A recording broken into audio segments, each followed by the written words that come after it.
For 40 years, Bevan had rode the misty strait, and in all that time he had never once crossed it without meeting his dead.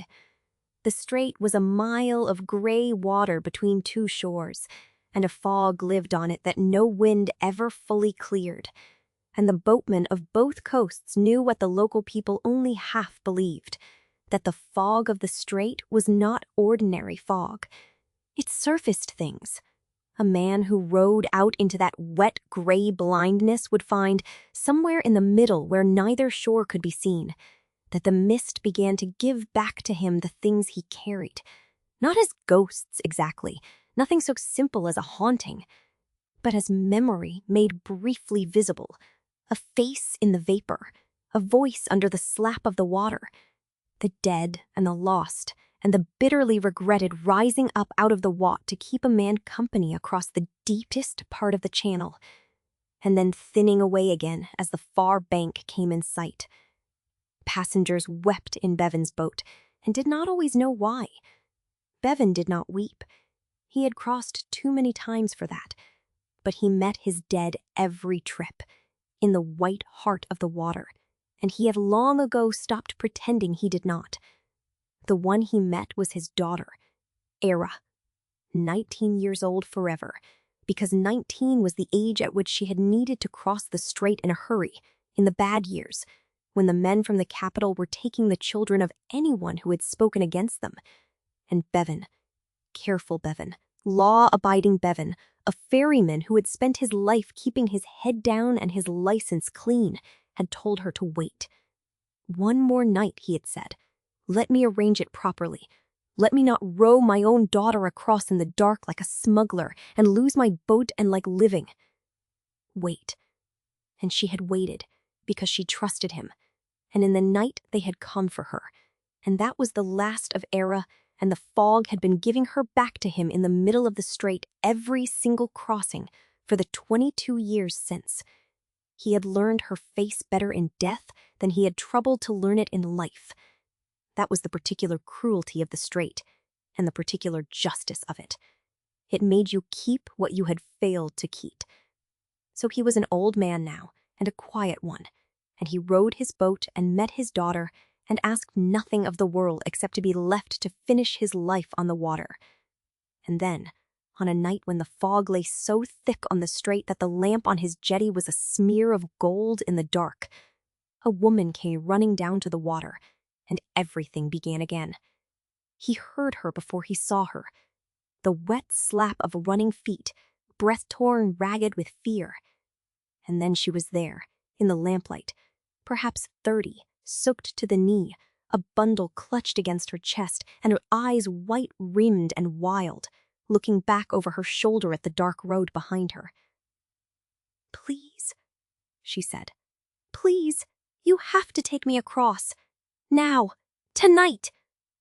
And from somewhere back along that dark road, not near yet but not far either, came the sound that explained her. Hooves and men's voices, and the particular hard jangle of armed men who were looking for someone and expect to find her. Bevan did not move from the boat. He looked at her, this fleeing stranger with her bundle and her terror, and 40 years of caution rose up in him, and so did 22 years of grief, and the two things pulled against each other so hard that for a moment he could not speak. "Who are you?" he said at last. "And what have you done, that the marshal's men ride the coast road at night for you?" She told him fast, in the gasping shorthand of someone who knows she had only seconds. Her name was Marin. The men behind her belonged to the Margrave, the same kind of power Bevan understood with a lurch that had taken Era. The men from the capital wearing a different badge but the same cold face. And she had done something to the Margrave, or taken something from him, or seen something. She said 3 different half-things, and he could not tell, in the rush of it, whether he was looking at a victim or a criminal, an innocent woman fleeing a tyrant, or a guilty one fleeing a reckoning. Her story was a knot he could not untie in the half-minute the hooves were giving him. All he had was her face, white and desperate in the lamplight, and the cold sound coming closer down the road, and the choice landing on him out at the wall like a thing the strait itself had sent to test him. He could take her.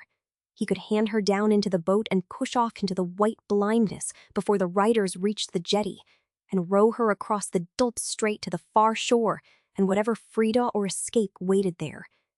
Could do for this stranger the one thing he had not done for his own daughter. Could answer 22 years of grief with a single act of late and defiant mercy, and let the consequences, the marshal's anger and the loss of his license and worse, fall where they would. Whatever she had done, she was a frightened woman, and the men hunting her served the very power that had murdered his child. And the fog was already reaching for the boat. Or he could turn her away. He was an old man with one boat and one life, and the Margrave's men did not forgive those who helped what they hunted. He could tell her no, point her up the coast, cast her off. Or worse and safer, he could keep her talking at the jetty the half-minute it would take the riders to arrive, and let them take her, and keep his boat and his license and his quiet remaining years, and tell himself that he did not know what she had done, that it was not his business, that a careful man does not row strangers into the dark on the strength of a white face and a story full of holes.